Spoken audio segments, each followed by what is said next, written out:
Yo, what's up dude? Ketemu lagi dengan kita di sini masih di Indo James Crypto Channel. Hari ini di tanggal 14 ya di bulan Maret 2024. Dan untuk mengawali hari ini ya, kita langsung saja melihat bagaimana update dari global crypto market cap guys. Kalau kita lihat di sini ya, ada kenaikan di 1,63% ya, sehingga untuk global crypto market cap sudah mencapai di 2,77 triliun. Keren banget. Begitu juga untuk Fear and Greed Index ya, tampaknya ada kenaikan lagi. Mungkin naiknya tipis ya di 1 poin. Sekarang posisinya ada di 91, masih di area greed, masih di area extreme greed.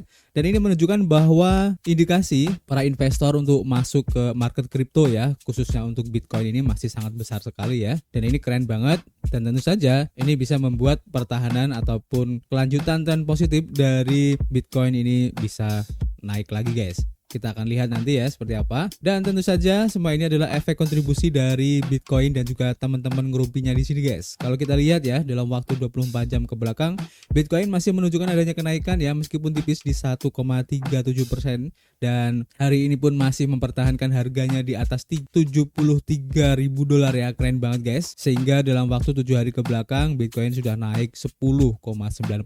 Begitu juga untuk Ethereum ya, meskipun merah, perubahannya tidak terlalu signifikan ya, di 1,6%.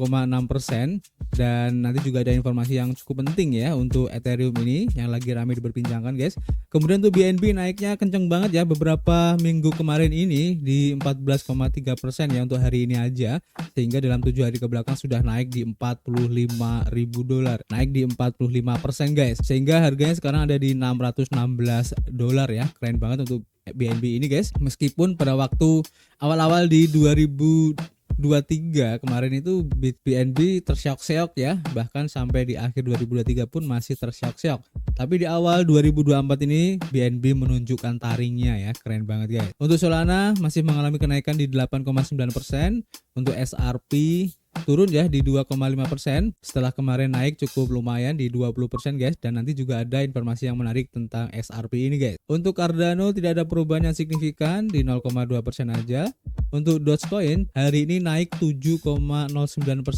Bahkan tadi sempat menyentuh di 11% ya. Dan hari ini juga ada berita yang menarik tentang Dogecoin ini guys. Kita coba lihat ya bagaimana perkembangan atau pergerakan harga dari Bitcoin itu sendiri. Terlihat di sini untuk time frame daily-nya, tampaknya harga di $73.000 ini masih sangat kuat guys. Dan bisa saja untuk target berikutnya, kemungkinan ya kalau memang trennya masih positif bisa mencoba di $75.000 guys. Kita tunggu aja nanti seperti apa. Dan jujur untuk rekomendasi DCA saya agak kurang yakin ya, karena naiknya udah cukup tinggi banget, dan juga untuk ATH-nya juga sudah tertembus. Dan untuk bisa mencari area-area yang bagus ya untuk DCA ini agak cukup tricky ya. Jadi untuk sementara kalau kalian ingin masuk di Bitcoin, kalian harus menjadi seorang investor ya, alias kalian membeli dan holding. Jangan sebagai trader di mana kalian harus long ataupun short ya, karena ini sangat tricky, oke? Dan langsung saja ya kita ke informasi yang pertama hari ini guys. Kita lansir dari harianbitcoin.com ya, dimana di sini diinformasikan bahwa pasar keuangan ini lagi merasa tegang ya, karena adanya kenaikan inflasi, menunjukkan Bank Sentral Amerika Serikat mungkin akan mempertahankan suku bunga guys. Jadi indeks harga konsumen IHK atau CPI ya, Consumer Price Index, mengalami kenaikan di 3,2% selama 12 bulan yang berakhir di bulan Februari kemarin, dan sedikit lebih tinggi 0,1% dibandingkan dengan CPI atau IHK bulan Januari kemarin. Perkembangan ini tidak diterima ya dengan baik oleh pasar keuangan, karena Federal Reserve mungkin akan menunda penurunan suku bunga acuan Federal Fund. Dan laporan CPI ini seharusnya membuat para optimis inflasi lebih khawatir ya dibandingkan bulan lalu, meskipun inflasi sempat turun ya di bulan Februari dibandingkan dengan bulan Januari, dan inflasi meningkat pada barang-barang inti dan jasa-jasa lainnya guys. Bersamaan dengan ekuitas, harga emas dan mata uang kripto terus menunjukkan volatilitas selama perdagangan hari Selasa dan memasuki hari Rabu.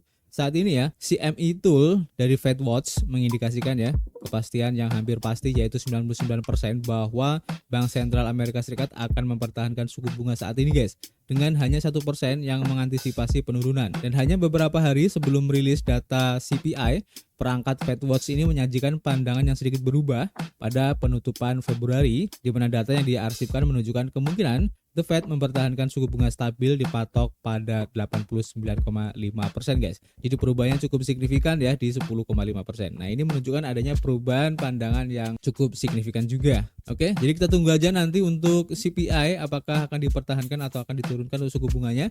Ini cukup menarik untuk diikuti guys. Selanjutnya ya, seperti yang tadi saya bilang di awal ya, ada berita yang cukup menarik untuk Dogecoin, di mana seperti yang dilansir ya dari harian Cointelegraph bahwa Elon Musk berkata ya kalau Dogecoin ini mungkin akan digunakan untuk membeli mobil Tesla ya pada suatu saat nanti guys. Jadi CEO dari Tesla ya, si Elon Musk ini mengungkapkan niatnya untuk mulai menerima Dogecoin sebagai pembayaran resmi untuk mobil Tesla pada suatu saat nanti.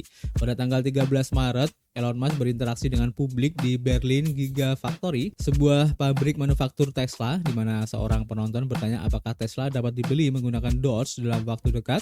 Elon Musk menanggapi permintaan tersebut dengan positif. Tesla mulai menerima pembayaran Dogecoin ya untuk barang dagangan perusahaannya mulai 14 Januari 2022 kemarin ya. Dan pada saat itu perusahaan mengklarifikasi bahwa mereka hanya mendukung pembayaran Dogecoin dan aset digital non-Dogecoin yang dikirim ke Tesla tidak akan dikembalikan kepada pembeli guys. Aplikasi Everything Apps milik Elon Musk ini ya, dimana di dalam tweetan di X ya, baru-baru ini membuat akun X Payments untuk fitur pembayaran yang akan datang yang memicu spekulasi komunitas kripto tentang apakah mata uang kripto yang akan diimplementasikan dalam Everything Apps ini guys. Dan banyak orang yang berspekulasi ya akan menggunakan Dogecoin guys. Ada antisipasi ya bahwa aplikasi X akan memperkenalkan layanan pembayaran dalam aplikasi pada pertengahan tahun 2024 ini ya. Namun belum dapat dipastikan apakah fitur tersebut akan mendukung pembayaran di luar mata uang fiat tradisional atau apakah Elon Musk akan menindaklanjuti visi penggemarnya ya untuk mengarus utamakan Dogecoin guys, alias menggunakan Dogecoin sebagai alat pembayaran di X Payment. Ini cukup menarik ya, karena tentu saja jika memang benar ya Dogecoin ini akan digunakan sebagai alat pembayaran di X atau Twitter ya, ini akan sangat-sangat signifikan guys untuk efeknya nanti ya. Dan tentu saja buat para holders Doge ini akan menjadi angin sejuk yang sangat sejuk sekali guys. Oke, selanjutnya ya, kalau kita lansir dari harian Blockworks, dan ini cukup ramai diperbincangkan guys, yang berhubungan dengan Ethereum ya, dimana untuk upgrade Ethereum Dentunes ini sudah dilakukan dan sudah live ya, dimana peningkatan untuk Ethereum terbesar yang pernah ada ini telah ditayangkan ya, atau hard fork mencapai mainnet di Ethereum, yang tentu saja upgrade ini paling signifikan ya sejak The Merge dulu guys. Buat kalian yang mungkin masih belum tahu The Merge, yaitu perpindahan ya untuk konsensus dari Ethereum yang dulunya itu proof of work menjadi proof of stake ya. Jadi untuk pembaruan Denjun atau upgrade Denjun yang telah lama ditunggu-tunggu telah diaktifkan ya di Ethereum mainnet pada hari Rabu sekitar pukul 9:55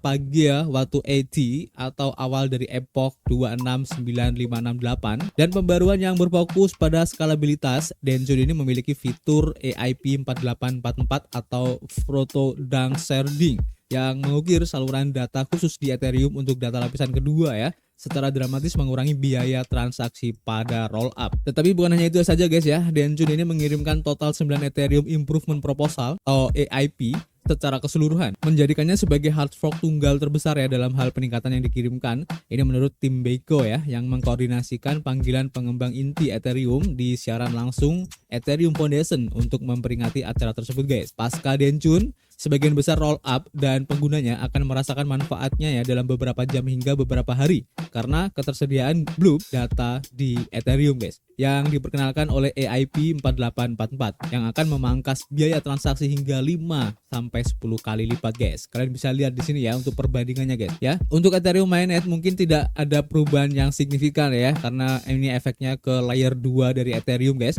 Seperti contohnya di sini ada Optimism yang dipangkas ya dari $0.38 ya menjadi $0.04 saja guys untuk gas fee-nya. Ini sangat murah sekali ya. Untuk Arbitrum One dari $0.26 menjadi $0.03 saja. Untuk Polygon ZK EVM dari $0.24 menjadi $0.02. Untuk ZK Sing Lite dari $0.21 menjadi $0.02.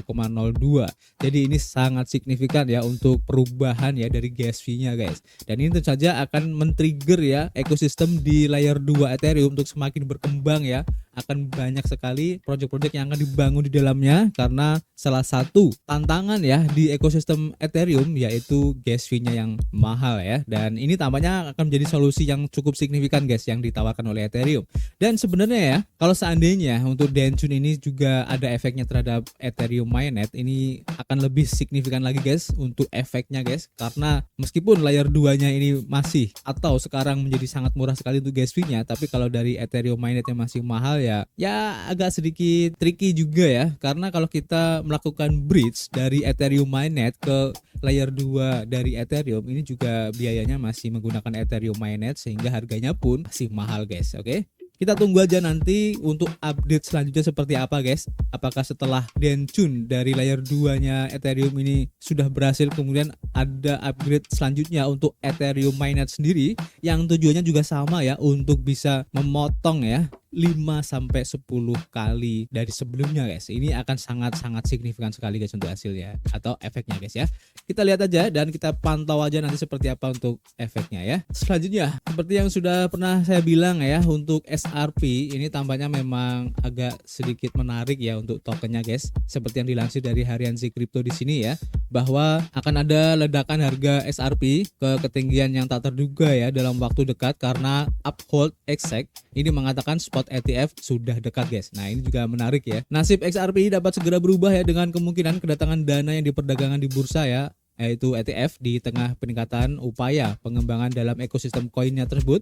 Dan menurut kepala riset di Uphold Exchange yaitu Martin Hesback, harga XRP menghentikan penurunan beruntunya ya pada hari Senin ketika token yang dipromosikan Ripple melonjak lebih dari 25% ya, dan menghancurkan berbagai hambatan resistensi untuk bisa mencapai puncak di tahun baru di atas $0.74 guys. Peningkatan nilai XRP ini tidak hanya menarik perhatian investor tapi juga memicu perdebatan seputar masa depan untuk mata uang kripto terbesar ke-6 ini guys, khususnya mengenai kemungkinan peluncuran dana yang diperdagangkan di bursa yang berbasis di Amerika Serikat. Kepala penelitian Uphold Martin Hesback telah cukup belak-belakan ya tentang perkembangan ekosistem XRP dan mengomentari bahwa aksi harga bullish token terbaru, dia mengaitkan momentum kenaikan dengan peningkatan perkembangan XRP sejak gugatan diselesaikan guys. Dan dia mengacu pada kejelasan regulasi yang diperoleh Ripple dan XRP pada tahun 2023 guys. Dan bulan lalu CEO dari Ripple ya, Brad Garlinghouse juga mempertimbangkan kemungkinan ETF untuk XRP ini bisa memasuki pasar ya, di mana Garlinghouse juga mengungkapkan bahwa startup pembayaran blockchain pasti akan sangat menyambut baik ya untuk produk investasi tersebut. Dan eksekutif tersebut juga mengamati bahwa tidak dapat dihindari bahwa akan ada banyak ETF di sekitar aset kripto yang berbeda, karena investor ingin mendiversifikasi risiko mereka guys. Persetujuan penting dari sekelompok ETF Bitcoin Spot pada bulan Januari memberi harapan kepada XRP ya untuk produk serupa di masa depan. Meskipun ETF XRP dapat melepaskan potensi penuh koin, beberapa faktor menunjukkan jalan yang tidak mulus ya untuk kendaraan investasi semacam itu guys. Khususnya untuk ETF XRP tidak akan mungkin terjadi kecuali XRP diberikan status non sekuritas ya di Amerika Serikat, seperti yang mungkin Anda ingat pada Juli 2023 ya. Pengadilan memutuskan bahwa penjualan institusional Ripple atas XRP melanggar Undang-Undang Sekuritas Federal, tetapi penjualan di bursa dan penjualan terprogram ini tidak ya. Dan selain itu ya, pakar industri baru-baru ini mencatat penurunan optimisme untuk ETF spot Ethereum, dengan Eric Balchunas dari Bloomberg menjatuhkan peluang peluncuran produk semacam itu pada bulan Mei menjadi 35% ya, karena keheningan SEC dengan calon penerbit dana. Meskipun demikian ya, ETF XRP hanya masuk akal jika altcoin terbesar berdasarkan kapitalisasi pasar menjadi presiden bagi rekan-rekannya. Jadi masih menunggu untuk kelanjutan dari ETF Ethereum tentu saja guys ya. Ini cukup menarik ya. Kita tunggu aja apakah memang benar nanti ETF XRP ini bisa menjadi salah satu ETF yang ditunggu-tunggu ya, di samping adanya ETF Ethereum yang sudah diajukan oleh BlackRock dan teman-temannya. Ini cukup menarik guys ya. Dan kita tunggu aja apakah XRP akan menyusul teman-temannya yang lain yang sudah ngepam ya. Karena kalau kalian lihat dari grafiknya, apalagi di grafik weekly ya, XRP ini masih adem ayem aja ya. Oke, cukup ya untuk informasi hari ini guys. Nanti kita akan share informasi yang belum sempat kita sampaikan di sini di Twitter ya. Dan untuk project-project baru yang sedang pre-sale, mungkin testnet dan juga ngadain airdrop, nanti kita akan share di akun Telegram ya, baik di channel ataupun di grup Telegram. So, seperti biasa ya, kita masih menunggu kritik dan saran kalian di kolom komentar, nanti kita bisa ngobrol banyak di dalamnya. Dan tentu saja kita akan ketemu lagi di informasi berikutnya. Peace.